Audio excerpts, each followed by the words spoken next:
The rain had been falling since late afternoon, not heavy enough to scare people indoors, just steady enough to soak through clothes and patience.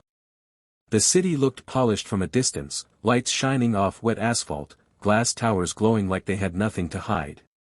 But down at street level, the rain exposed everything. The cracks. The stains. The people trying not to be seen. Michael Harris stood under the narrow awning of a closed electronics store, holding a cardboard cup that had been empty for hours. He didn't shake it. He didn't ask. He just stood there, shoulders slightly hunched, eyes fixed on the movement of shoes passing by. Leather, sneakers, heels, boots. He noticed details now. He had learned to. When you lose everything, observation becomes a form of survival.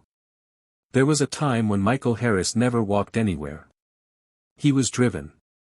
His schedule ran his life, minute by minute. He was a tech executive, the kind who spoke at conferences about innovation and the future, the kind whose words were quoted online by people who had never met him. He wore tailored suits and talked about disruption while standing on stages lit just right to hide exhaustion. His net worth climbed every year. His personal life quietly disappeared.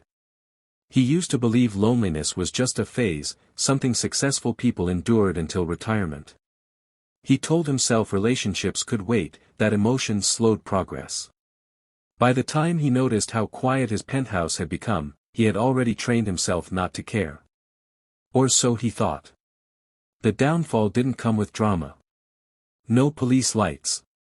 No headlines. Just one internal email that should have been questioned, one decision made too quickly, one problem ignored because profits were strong. When the truth surfaced, it surfaced everywhere at once. Investors panicked. Partners distanced themselves. Lawyers stopped returning calls. Within months, the company that carried his vision was gone, and the man behind it became a liability no one wanted near. Michael fought it. At first with confidence, then with anger, then with denial. When the money ran out, friends did too. When the apartment emptied, so did his excuses. The night he slept in his car for the first time, he told himself it was temporary. The night after that, when the car was gone, he stopped lying. Life on the street erased titles quickly. Hunger had a way of doing that. Cold nights taught him which corners trapped the wind and which ones didn't. He learned the sound of footsteps that meant trouble and the silence that meant indifference. People looked through him like he was part of the sidewalk, something permanent and unimportant. Across town, Elena Ruiz finished wiping down tables at a 24-hour diner. Her back ached. Her feet hurt. Her tips barely covered the bus ride home. She had been living like this since her husband died 3 years earlier, raising a teenage son on patience and overtime.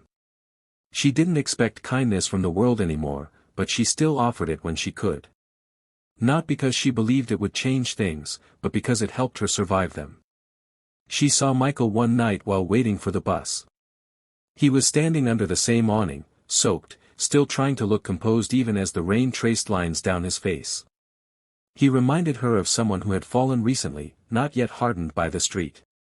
That kind of fall was dangerous. It could break you completely. She handed him a cup of coffee without asking anything. "It's cold," she said simply. Michael's hands shook as he took it. He nodded, unable to find words that didn't feel too heavy. They didn't become friends overnight. Trust didn't work like that anymore. But they saw each other again. And again. Sometimes they talked. Sometimes they didn't. Elena shared food when she could.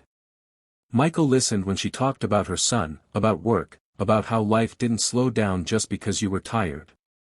One night, Elena broke down. The diner was cutting hours. Rent was late. Her voice cracked, and she hated herself for letting it happen in front of someone who had even less than she did. Michael listened, really listened, and for the first time since losing everything, he felt useful. Not powerful. Not important. Just present. He reached out to an old colleague he had avoided out of shame. Not for money. Not for favors. For work. It took weeks. Rejection came first. Then skepticism. Then finally, a chance. A small role.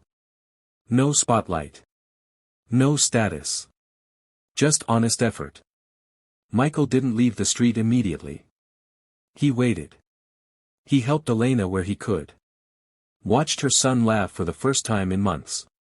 Felt something settle inside his chest that had been missing for years. When he finally stepped back into the city as more than a shadow, it wasn't with pride. It was with humility. He understood now that wealth wasn't security. It was insulation.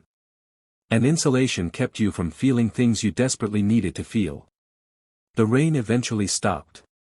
The city kept moving. But Michael carried something with him that no success had ever given him before. A sense of dignity that didn't depend on money. And that changed everything.